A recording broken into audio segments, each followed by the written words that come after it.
bello, bello, a me, mi dicevi, bello, a me, ma allora mi eri prendendo in giro. Cosa bello e bello?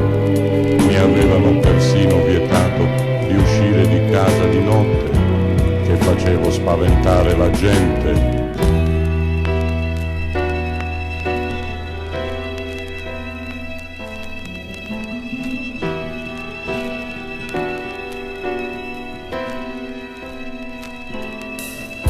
Bello, mi dicevi, perché non vieni a conoscere mia mamma, così parli con mio babbo?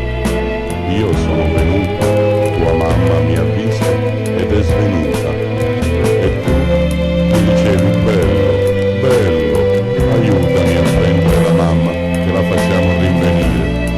Rinvenuta è rinvenuta, però da quel giorno non ha più parlato. E tu mi dicevi, bello, bello, bello, hai visto com'è contento babbo? E lo credo che è contento, ne ho tolto la parola alla moglie. E tu invece continuavi a dirmi bello. Una volta sola mi hai detto bellino, ma forse era uno sbaglio. Insomma, quasi quasi mi stavi convincendo che ero bello davvero.